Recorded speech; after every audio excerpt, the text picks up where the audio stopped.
Hey guys, welcome to the Best Practices Show, where we take a look at the best business practices from the best dental practices all over. And boy, do I have a treat for you. Everybody knows that airway and sleep are a huge phenomenon in dentistry, and they are not going away. But one of the questions you might be having is, how do I make this work? Like, I get it, but how do I put it into play as a dentist? And today I've got a treat for you. One of my good friends, Dr. Mark Murphy, and he's going to show us exactly how to do that. And this is one of our many series here. And actually, we're going to start with podcast number 1 on sleep physiology. And he's going to take us through screening and all the other things. I'm going to talk to you about that in just a second. So hang around, hit the share button, grab a pen. You're going to love this. Now, if you're joining us for the first time, I want to do a couple things. Number one, I want to welcome you to a great community that's always learning. So there's no egos here. I mean, there's a little bit of egos here. You're going to see them show up a little bit because we love this stuff, but we want you to show up and just be ready to learn, because that's what we're all about here. Number two, if you haven't joined our private Facebook group, make sure you join us over there, where the conversation continues, where it's dentists helping dentists. And I honestly still don't even know how it works, but it's fun to watch all of you guys help each other. And that's a true joy for us. And lastly, if you're struggling with your practice, I mean, all we do here is better practice, better life. So anything you need, whether it be from Mark, myself, whatever, you got a group of people here that will sit down, listen to you. So check it out at actdental.com. Whatever you need, you're going to see, I'll give you Mark's email address. He's one of the most giving people ever and just a great teacher. So you are in for a huge treat today. So Mark, today we're going to be talking about this whole sleep physiology thing. Now, I always like this. Before we get started, people got to know who you are. Now, I joke, and I said this last time we were on, you're like not only are you a great teacher, you're a great person, but you're you make learning fun. If people have never heard who Mark Murphy is, Dr. Mark Murphy, who is Dr. Mark Murphy? Who are you, brother? Look, if you had one chance or one opportunity to seize everything you ever want in one moment, would you capture it? Would you let it slip? Yo, his hands are, no. Being from Detroit, I can rap just a little bit, just enough to get it started. But no, I wish you could get more excited when you're introducing somebody or a topic, because, you're monotone. People are dozing off right now. They have no idea. You're right, though. You are an incredible resource. actdental.com is an incredible resource. You're right, and to tap into some of the people that you work with. You work with a lot of giving people. And Kirk, that allows you to have a broader network of support, helping doctors be more successful, helping their practices grow, helping them grow as individuals. So thanks for all that you do for the profession. You really made a big difference. I've known you a long time. We met down at the Pankey Institute about a long time ago. We'll just leave it a long time ago. You had hair. I don't think you ever had hair. Did you ever have hair? I had a little bit of hair. My kids look at those photos and they're like, Dad, what is that? I'm like, I wasn't that cool back then. Now, when I did have hair, I told this one last time, we stayed in the condos together. You made me sleep on the couch because there was no room at the inn. And so, that worked out pretty well for somebody else one time. I'm just saying. It did. A couple thousand years ago, worked out pretty well for somebody else. See, I'll have to roll with that. No. Sure. So I'm just a dentist like everybody else that's in here. And I've had the fortune of being involved in sleep for a long time. A number of years ago, I started back into practice a little bit part-time, just doing dental sleep, no dentistry at all, just dental sleep medicine. But I work for Persona Sleep Technologies, so I'm their lead clinical faculty, so I lecture, I teach, I do things like this. I do webinars. I help hold the hands, if you will, of a lot of young dentists who are getting started in dental sleep medicine. I also help sometimes some of the dentists who are much more proficient at it already. We do sort of like you would do. We do some practice management to help them with their teams, but really very narrow, very specific growing sleep. And I do that as a service for Prosomnus as part of our relationship with our customers, clients. So that's kind of how I spend most of my time. That's my full-time gig. And Yeah. so doing these kinds of things or practicing part-time 1 day a week, doing dental sleep medicine keeps me wet-handed so I can say I still know what I'm talking about when I talk about it, not Yeah. just reading from a book. I feel like every time I talk about occlusion now or something like that, I'm like, somebody's going to say, when was the last time you delivered a bite splint? When was the last time you did an equilibration? And I'm going to get burned because I'm going to say, well, it's been a while, and you can't, a while, somebody's going to pin you down. Whereas if you've just done one sleep device and somebody says, well, have you done this before? You could say, I've done a number of these because one is a number. So you could say that. But the other way around, when was the last time you get stuck? You do. So that's all. And so I appreciate you having me back. We did a program a while ago talking about a variety of things, including sleep. Yeah. And so now to have me back after you and I think you got very interested in it yourself. So now the possibility of sitting down and breaking this into sessions like we're going to do, we'll have 6 conversations about dental sleep medicine, and you'll spread those out like you would, not like manure on the field, but like seed and food and everything for growth on the field. But if some of your docs decide they're interested in something like sleep, this will be a conduit for them to kind of dip their toe in it. Right. It's not like they've got to sign up for a big course. It's not like they've got to travel somewhere, be involved for, I think the mastery program for the ADSM is 3 weekends, 2.5 days each weekend. So it's all day Friday, all day Saturday, half day Sunday. So it's a big investment of time, effort, energy, and money. This is a way for them to figure out, hey, is this for me? Right. And the good thing is the first couple of programs we'll do will help them understand sleep a little bit and help them understand screening a little bit. So even if they think it's not for them, at least they'll know what they need to know to do a good job of screening their patients. So I think that'll help them get started. Absolutely. And I want to start here too, because I'm not a little interested in this. I'm very interested in this because sleep's not going away. And then Mark, speak to this. It's not going away. The problem is people don't know the algorithm of how to make this work. And you see this all the time. I hear it on the road all the time. I get it.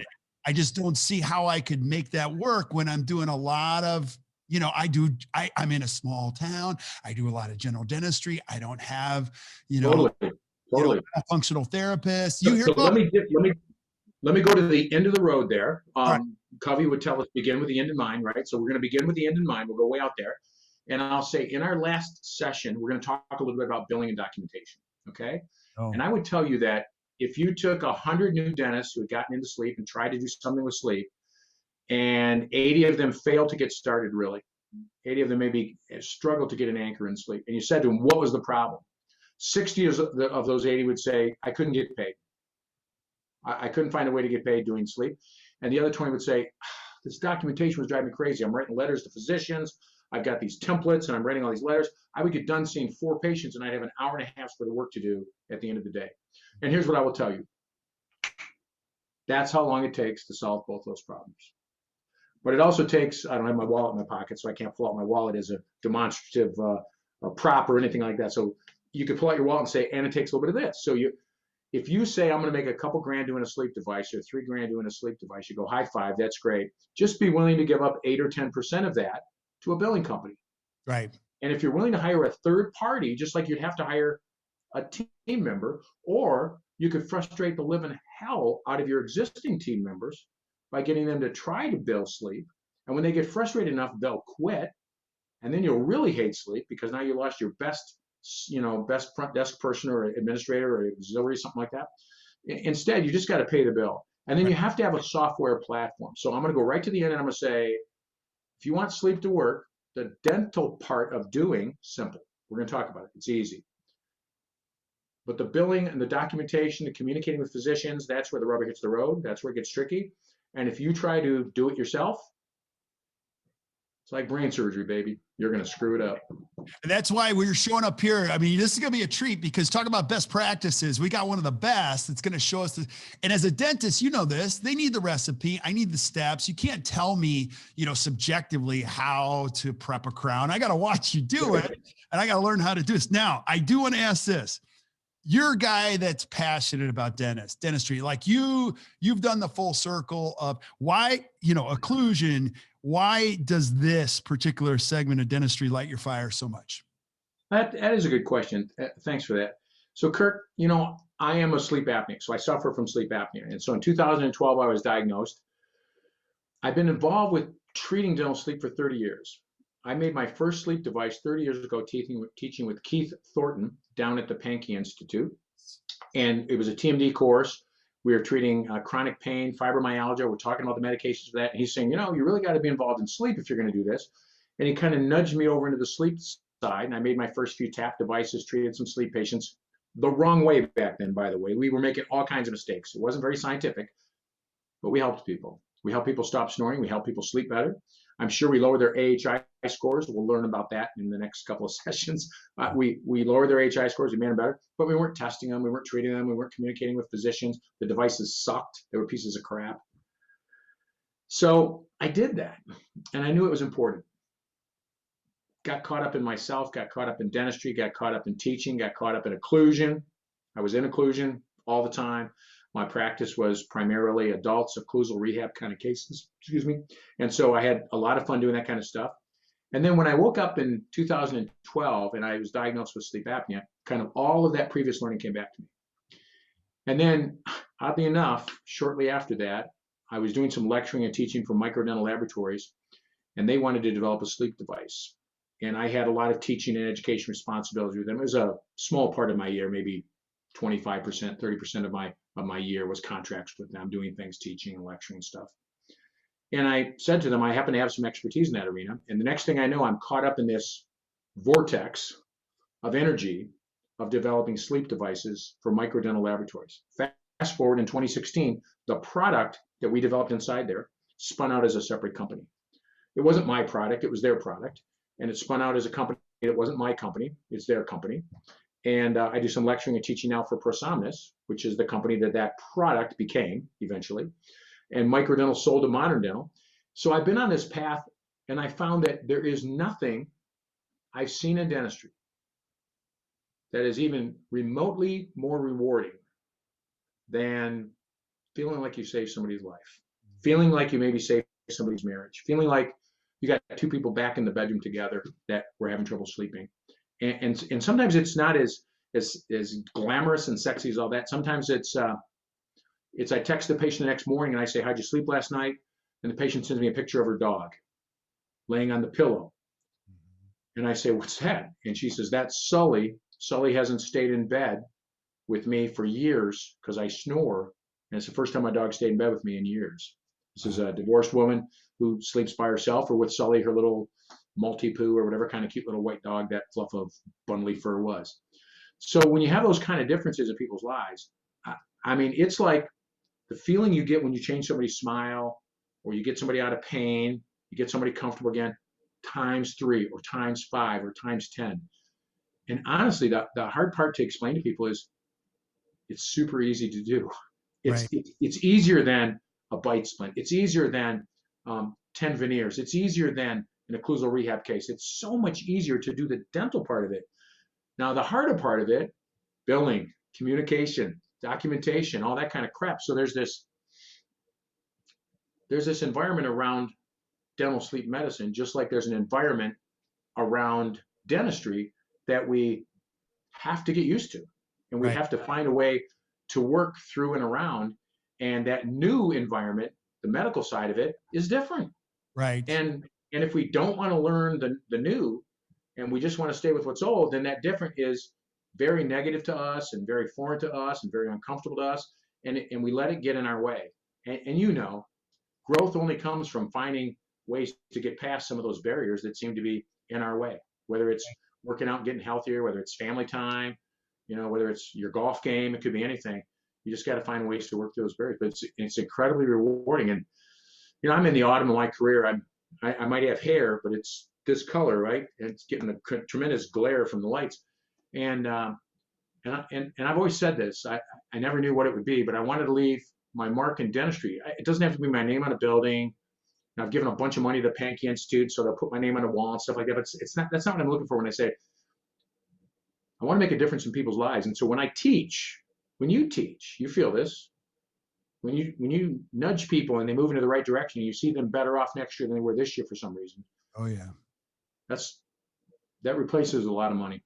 That feels good. So I love doing this. It's the journey. You're talking about the significance part, because you and I, we were in the throes of it years ago when you're like, it's all about success. And then there's a certain day you wake up, you're like, clock's ticking, man. I got to make an impact and get something done. And then nothing makes you happier than running to somebody on the road and they go, I heard you 10 years ago. I can't remember what you said, but you said one thing. And man, I started coaching my kids' soccer teams. And I'll tell you what, my kids, and you're just like, that was worth it right there. And Mark, you don't have to be a speaker for that. You know how this is. People fix teeth. There's two types of practice. You can fix teeth or you can change lives. Now, both of them are good, but those are two different businesses. One is committed. And what you're talking about right here, let's just say it out loud. Dentists are always resistant to like big thinking change. Heck, dentists were supposed to go away when fluoride came onto the scene, but that, you know how that all worked out. I don't know if they're resistant to big thinking change. We are resistant to change. We just are. We just are. How many dentists does it take to change the light bulb? It takes 5, 1 to change the light bulb, and 4 to sit around and talk about how great the old one was. I'm that guy.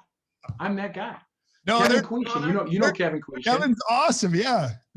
Kevin comes walking up to me at a dental sleep medicine meeting, and we're taking impressions using an iTero or a 3Shape scanner. I can't even remember. I've got to med it now. It doesn't matter, but we're scanning bites, and we've got our bite forks in there, and we got some goop on the bite forks, and we're taking these things, and they're special bite forks with little pads, and it's all cool. And he comes walking up, "Hey, Murph, how you doing?" Hey, good. He says, "What are you doing there?" And I tell him what we're doing. He goes, "Why do you put goop on it when you do that?" And I look at him and I go, "Cause we always did." God. And he throws me 360 upside down and backwards, saying, you could just put the bite fork in and it holds your jaw in position. You don't have to put any goop on it. Scan them, done. And I'm like, yeah, but we've always done it that way. And he just starts laughing. You said, "Shut up, kid." No, I would argue, let me go back to that. It doesn't take 5 dentists to change a light bulb. There's a 6th one that's slowing it down because they're using those 7 most expensive words in business. That's the way we've always done it. No, don't, you know what I mean? So I'm that guy. I'm guilty. You know that. We've talked about it. Me too. Yeah. But let's go into this because this is the topic today. We're going to be talking about sleep physiology. I'm diagnosed as it's been 10 years now. So this is a huge challenge for me. And we talked about it last time. And I know it's not just an issue in dentistry, but dentists themselves are facing it. Their children are facing. This is a problem that we see everywhere. Yeah. And a lot of this is dispelling the myth. I was doing triathlons and I was having chest pain and my buddy said, we should do like a sleep test. I'm like, that's for, I don't fit that category at all.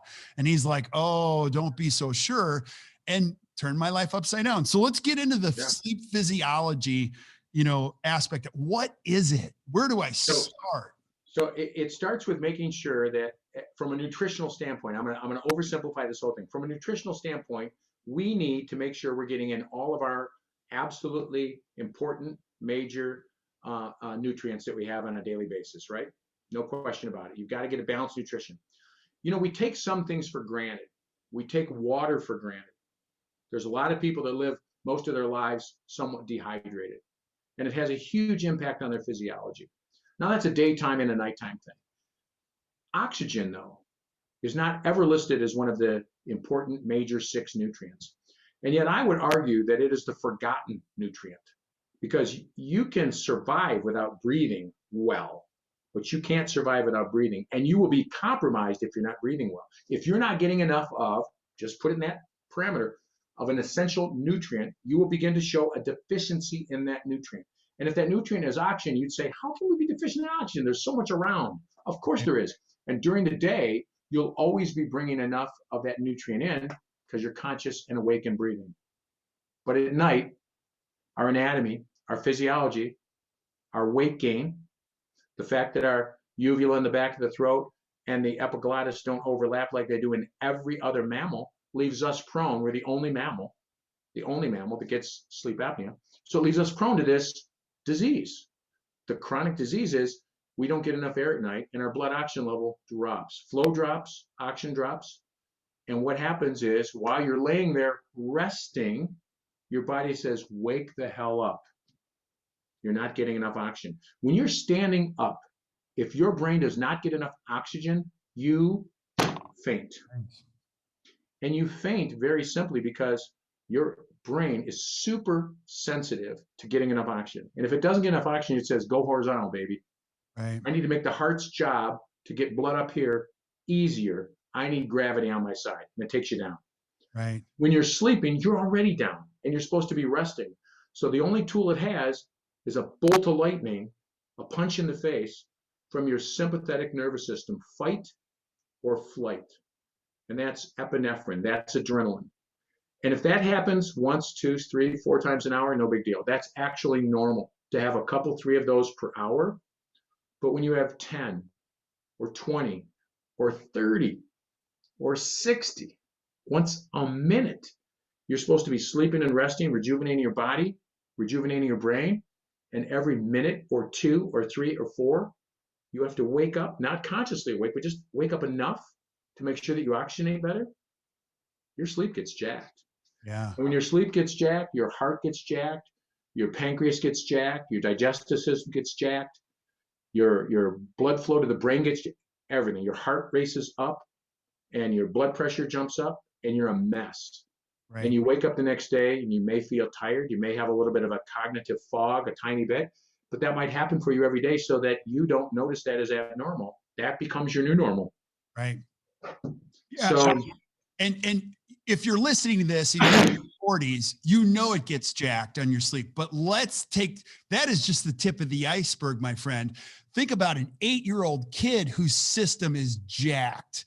totally. And the ripple effect on mental health, their ability to eat well, function during the day. I mean, you're talking, this is a huge epidemic, and dentists are right in the throes of it to be able to make this world a healthier place. Don't you think? 100% agree. And you're right, it is a huge epidemic. 20 to 25% of the adult population has obstructive sleep apnea. And as high as 85 to 90% of those people have never been diagnosed. So if you're in an average dental practice of a couple thousand patients and you have 25%, say 500, right, and 90% of those, say 450, have never been diagnosed, you have 450 or 500 patients walking around with a very serious disease that we just don't pay a lot of attention to. We kind of accept poor sleep. Now, we don't really accept poor sleep because you can't turn on your TV without seeing an ad for a new mattress or Inspire or a certain kind of pillow or. Sleep is, we know we're sleep deprived as a country, as a nation, probably as a world, but just talking about North America right now, we're sleep deprived. And part of that is, maybe working too many hours. Part of that is maybe staying up too late. Part of that is probably all the blue light we get from all of the cell phones and televisions and iPads that we play with. But a lot of that is also that we sleep for crap. Yeah, absolutely. Or not just the sleep products, but the countermeasures like the 5-hour energy, and all, oh, man. which is just like poison in a bottle, I think, but 100%.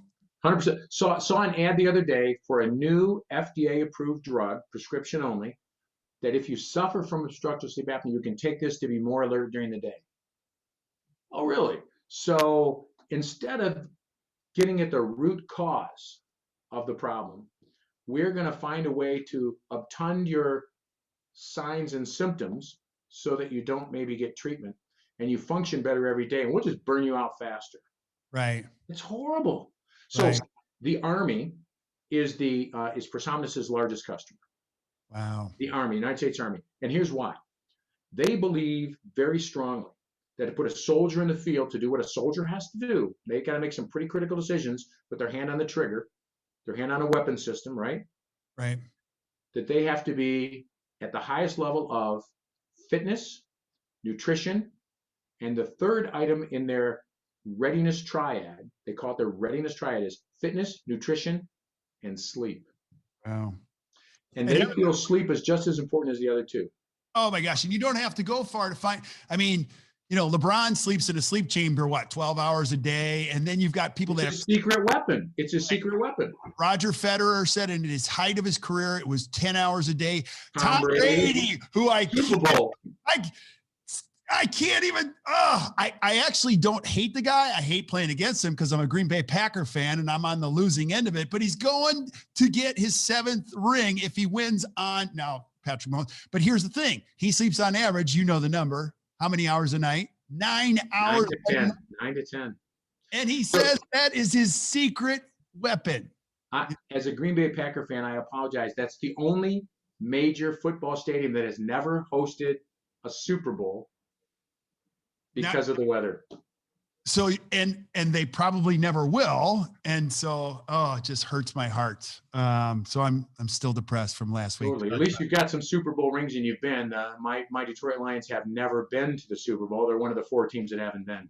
Yeah, we'll do a separate podcast on that. But I was actually in New Orleans when Brett Favre won that one. So I can at least say I very cool. Very cool. One. So let's go back to this. Now, we're talking today, sleep physiology.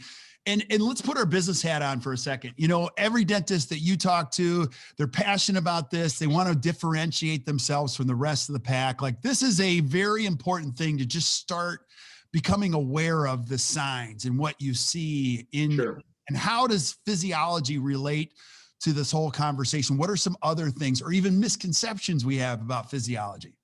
Yeah. So a lot of people will think that if somebody snores, patients will think if they snore, it's just snoring, okay? That it's just a noise that they make.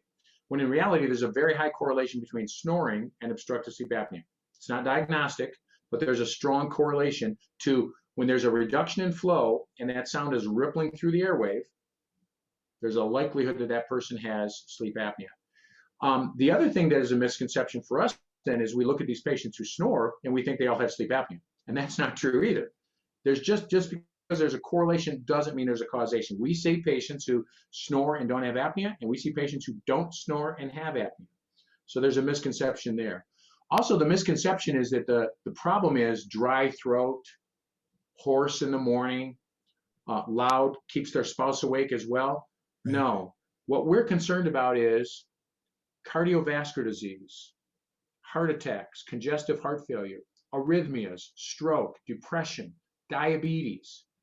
All of those comorbidities are made much worse when a patient has obstructive sleep apnea. We've got a graph that shows the ambient number of people in a population by age that has any particular one of those diseases.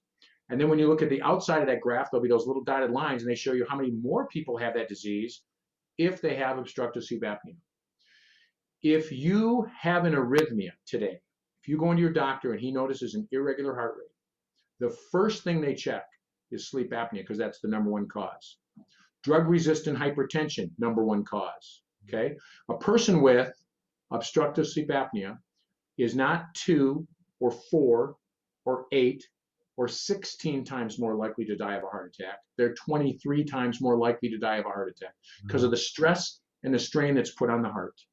It gets worse, Kirk, because somebody who's snoring probably is a little bit of a mouth breather. And if you're a mouth breather, you don't take in enough nitric oxide. Nitric oxide is only made by breathing through the nose. So if you breathe through the nose during the day, you can make that up. But a lot of people who are snorers are just habitual mouth breathers. And so if they breathe through the mouth and don't breathe through the nose, they don't make enough nitric oxide. Nitric oxide is the active ingredient in the little blue pill. Okay, that's fine. I want to make sure that we all get enough nitric oxide for that very good reason. But more importantly, when somebody comes into your dental practice and has a little chest pain, they're complaining, you get this 70-year-old that's having a little chest pain while you're working on it because of stress and tension. What do? You give them nitroglycerin under their tongue.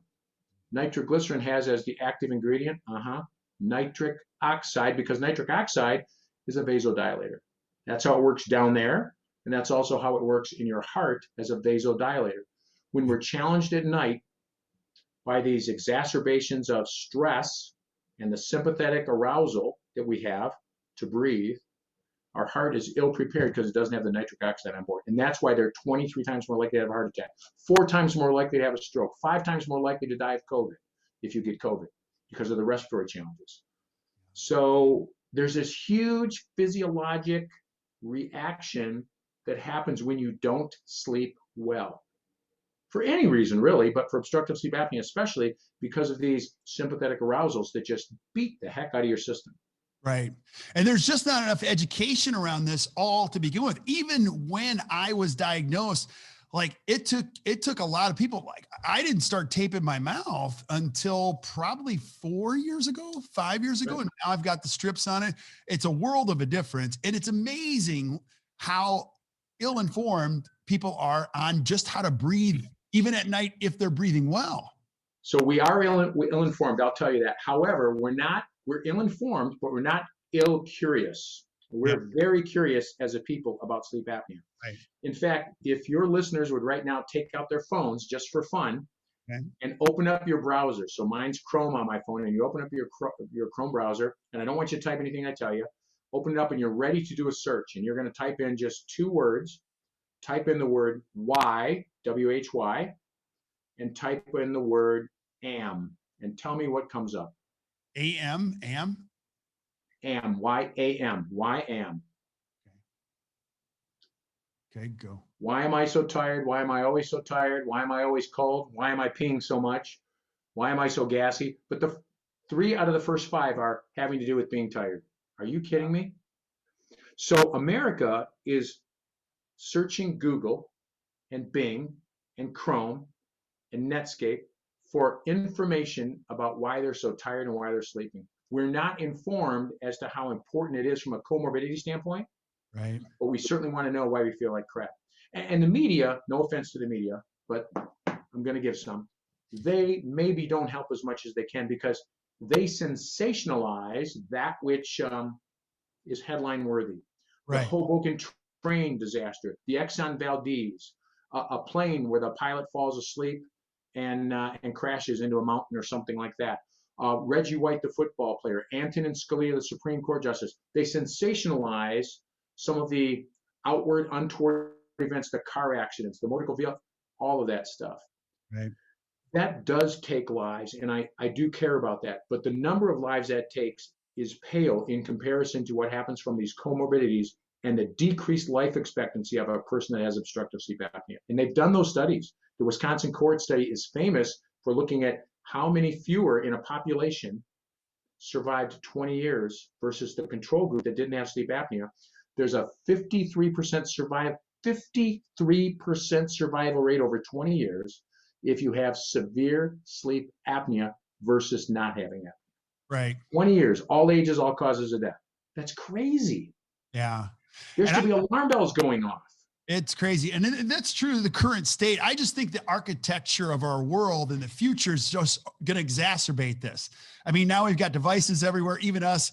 I mean, you have to physically make a decision to go to bed, turn everything off, put your app, like everything away. I just feel like this is an incredible opportunity for dentists to really step into this, understand how important it is, not only to the future health of the world, but it's going to become a big challenge, and your ability to see the algorithm, understand it within your practice is going to be a huge opportunity for you as a dentist. Totally agree. You know, and the good thing is, you and I talked earlier, and when you were asking me about, you know, some of my why about wanting to get into sleep and everything. Right. And I waxed and waned a little bit about how important sleep was to me and my personal journey experience. And honestly, and I would always want to pay attention to that in my dental practice if I was practicing dentistry. But at the end of the day, we really tend to do a lot more of what we get paid for. And I mean paid for in a couple different ways, of course. We get some warm fuzzies, we get some, you know, attaboys, we get some behavioral, some spiritual rewards about stuff that feels good. But then at the end of the day, we can only do so much of that. Right. If we didn't pay our bills. And so this idea of having something that you could do that is incredibly rewarding, Right. emotionally, and is also incredibly rewarding financially. Yeah. And so when you look at the average dental practice, and you'd have far more data than I would, when you look at the average production in a dental practice per hour, not one of your top clients, that's not fair, because your top clients do significantly better than the average dentist. That's for sure. I've seen your numbers. But when you look at the average dental practice before they start working with you and their production level, if they were doing sleep, 2 hours in sleep would usually be 2 to 3 times per hour more than what they could do doing their everyday dental procedures, including crown and bridge. Right. So how do we not gravitate towards something that fills us inside and fills our wallet at the same time, and saves lives and feels great. Oh, because it would require me to change. It would require me to think about medical billing. I'd have to pay somebody else. I don't want to do all that. Well, Right. then that's okay. At least, and we'll talk about this in the next segment, at least screen your patients for sleep apnea. And if you don't want to treat them, at least give them the tap on the shoulder and send them to somebody who does. That'll Yeah. be okay. And I can't wait to talk about it. So if you're listening to this series, do not miss the next one, as well as the others when we're going to be talking about screening. But I want to go back to what you just said, because in this, and you'll love this because I had Erin Elliott on, who just, Oh, yeah. I love Erin. The queen of good air, she is. She's the queen of good air. She is. That's And I'm like, nickname. well, how did you do this? And we were talking about our good friend Murph, she's like, listen, I don't have the luxuries. I just started with one day in a part of my column. Do you know what I mean? You don't have to go full bore on this. Point. Very good point. Very good point. And then slowly it's like a dial, just turn it up a little bit in your practice. The other thing you mentioned, which kind of blew my mind last time, with the opportunities with COVID and teledentistry, you don't need to build an equip your office with a few more hand pieces in order for this to work. This just requires a pivot here. That's correct.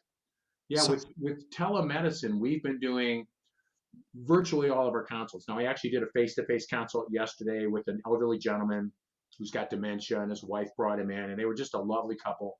We visited for a while. We took care of that face-to-face. She just felt it would be challenging for him and her to do something like that in telemedicine. But we're doing all of our consults, virtually all of our consults, all of our follow-ups, all of our titration, all of those kind of down-the-road steps. Oh, I still take the impression in person. I still do the exam in person. I still take the bite relationship in person. I have them back in a couple, 3 weeks, and I deliver the device in person. But so much of the rest of that can be done in and around other scheduling opportunities online on a phone call like this. So convenient. It's ridiculously convenient. I can't do that with filling or a crown. I mean, there's so many things you can't do in dentistry that way. You can probably get a consult going with somebody who's having a problem with the tooth. Maybe you can assess whether they need to come in or go to the endodontist or go to the oral surgeon or something like that. But short of that, this is, some of your time is just spent on the phone. It's very easy. Yeah, this is awesome. And, like I said, we're going to go into the screening piece of it in our next one, but last things that we'd want to know about physiology. And then, the other thing too, is this isn't just a male problem. This is open now. This is not just what we normally thought as a certain demographic or person or race or anything like that. It's an open conversation now for anybody when it comes to the challenges with sleep. That's totally true.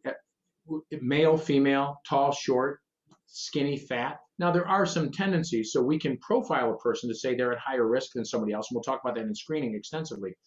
But let's first make sure that we're really clear on what sleep apnea is and what sleep apnea isn't. I did say that there's a reduction in flow and that your blood oxygen level drops a little bit.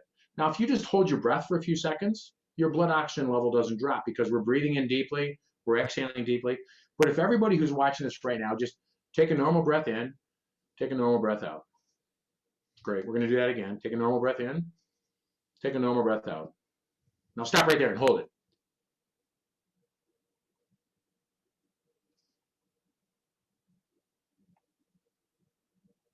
Now you can breathe. That is 10 seconds. That's how long an apnea or a hypopnea has to last. It's not a brief respite from normal breathing. It's 10 seconds with at least a 30% reduction in flow, and your blood oxygen level has to drop 3 or 4%. Wow. Now, when you put those two together, your body says, alarm bell's going off. We got to fix you. Breathe. So that's how severe. If that happens, think about it, 2 or 3 or 4 times an hour, that actually is normal. We see no significant change in comorbidities, physiology, responses, etc., to the occasional breathing episode. We test patients who think they might have apnea who have 0.5 episodes per hour, 3 episodes per hour. I have a patient we did a consult with just today, in fact, that had 5 one night and 6 the other night. So not sure we need to treat him, right? Right. Well, it does go a little bit deeper than that, because when you look at their sleep test, which we'll talk about in one of the upcoming series, how low did his oxygen go when it went down? How much time did he spend below 90%? How high did his heart rate go? Does he have any daytime sleepiness, any cognitive issues? Right. So when you put together the whole thing, you look at their signs, their symptoms, you look at the test results that you have, the objective measurements, and there's a lot that goes into deciding whether or not somebody does or doesn't have sleep apnea. And that's why we can get fooled, because we already have this problem with the epiglottis, the uvula and the epiglottis not overlapping. Right. And in our first year of life, they grow apart. That's walking upright. That's our larynx, all that stuff working. I'm good with that. Tongue falls back and closes that airway off. Well, why does the tongue do that? Right. We can't be designed to do that. That can't be the natural way our body's supposed to work. And it's not. But if you look at pictures of mandibles and maxillas on skeletons from 8,000 years ago, they are ginormous. Right. Even up to about 400 years ago, where there was a little bit of elongation, there was not much protrusion. But in the last 400 years, our lower face has gone down and back, narrowed, and gotten significantly smaller, to the point that there's never any room for the wisdom teeth, almost never. And the lower incisors lean in instead of canting out. And so now this tongue, which is used for speaking, talking, and everything like that, stays robust in size. And then our bony box that holds the tongue, think of it that way, our bony box has gotten smaller. Right. Now talk about skeletal changes, like, because there's all these hypotheses, less breastfeeding, less, like how, absolutely. Really? I love it. Just keep throwing me those softballs. I love it. All right. So breastfeeding, for example, when my kids were little, this is horrible. I hope they're not listening. When my kids were little, and my grandkids, we were much better with them. I'd have my daughter laying across my arm like this, and I would stick a bottle in her mouth vertically. So here's a water bottle, stick it in like this. Okay. Enjoy your dinner. Did you eat lunch like that, laying down? No, nobody does. No. Irritates the back of your throat, gurgles, tonsils enlarge, irritates the tissue, spitting up, all that kind of stuff. If you eat vertically, that doesn't happen nearly as much. Right. So if you were to swaddle babies vertically, put them right in the middle, and let them go from breast to breast when they're small, they're going to learn to latch on better. Right. They're going to feed better. They're going to have less irritation. Mandibular and maxillary development will be better. And then if we fed them paleo diets, I'm not suggesting that, but if we fed them paleo diets, then they chew more nuts and berries and raw foods, and then they'd use their lower face more, and the maxilla and the mandible would grow a little bit larger, because that's based on use and function. And then, of course, if we as a society weren't as heavy as we are today, you look at the Midwestern diet, the Western diet, I'm sorry, I'm from the Midwest, and so are you. Our Midwestern diet, I need some more macaroni and cheese, and right. And so, but you look at our diet, and back in 1994, there was no state in the country in 1994 that had an obesity rate that was in excess of 20%. Today, actually in 2019, 2 years ago, there was no state in the country that had an obesity rate under 20% of the population of their state. Right. So we've gotten fatter as a nation. And these are the kinds of things that contribute to a situation where it's easier for the tongue to fall back and close the airway. Some people, if they sleep on the side, that helps. Right. But probably not enough. If you sit up a little bit, it helps. Probably not enough. So we've got all these forces that are making it harder and harder for us to keep our airways patent at night. They're working against us. And so the population of people with sleep apnea is growing. Right. So go back to this, because again, we're talking about physiology and what happens inside the body, all that kind of stuff. You talked about oxygen being the nutrient. So that's one thing when that goes down, obviously, but talk about the cortisol or the stress response.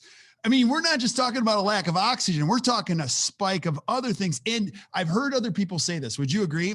I don't need a sleep test. Let me just see the body's responses to stress in the morning, and I'll tell you whether or not they were breathing. Do you agree with that? I think you can get a very clear indication. I think from a physiologic standpoint, where somebody wants to get paid by the insurance company, they're still going to need the AHI data, but you're spot on. When you look at that stress response, when somebody wakes up in the morning, high cortisol levels, low leptin, low ghrelin. Why? Because their digestive system is getting jacked around all night when they're supposed to be doing what they're doing. Eat your meal, go to sleep, right? All the digestion occurs. Oh no, because you're getting these bolts of lightning all the time. You're getting epinephrine and norepinephrine, and so leptin and ghrelin. So now obesity goes up. Type 2 diabetes goes up, right? Cortisol levels go up. Fight or flight, stress mechanism. And physiologic stress versus psychological stress, very different in how it whacks with the body. If you are an animal on the Serengeti plain and the lion comes along and chases you, big epinephrine rush, you run, you get away. all the epinephrine goes away and you relax. Go back to grazing.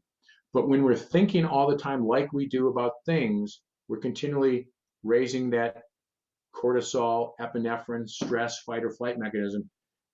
And some of us are getting jacked bodies during the day as well. No question about that. Oh gosh, I've got a bajillion questions, but I don't want to get ahead of ourselves. I know. I keep trying to hold you back when you start to lean in. I want to get into lean into screening. I pull you back. I want to go to end right away. You know how we're going to take our time going through this, and that's why I'm so glad you guys are here. Now, I'm going to pause just for some show, because you're going to see I have a great team of writers. So if you guys are listening to this right now, do yourself a favor. Just go to the show notes. You're going to see all of Mark's contact information, and then all of this. Now, in this one, we probably want to have some slides, but we'll have future slides. We'll have slides for the next one. Yep, absolutely. Yeah. So just go there and continuously reference some of this stuff.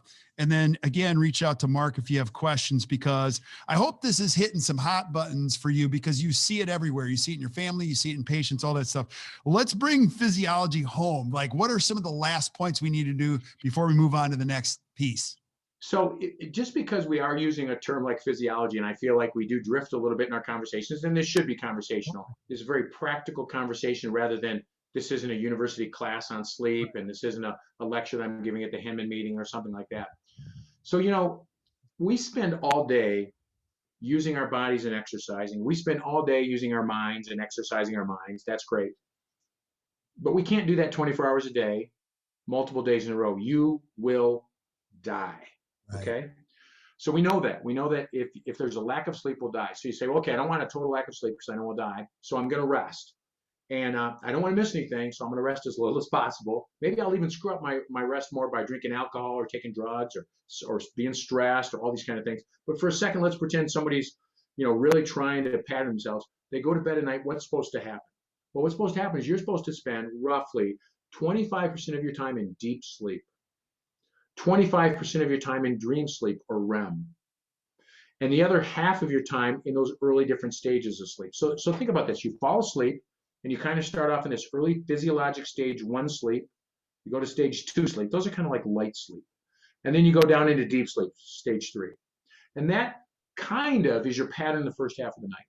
The second half of the night, 1, 2, sometimes a little bit of 3, but mostly you go down into REM sleep. So it's not as perfect as this, but if you look at a lot of, they're called hypnograms. We'll look at them in a later session.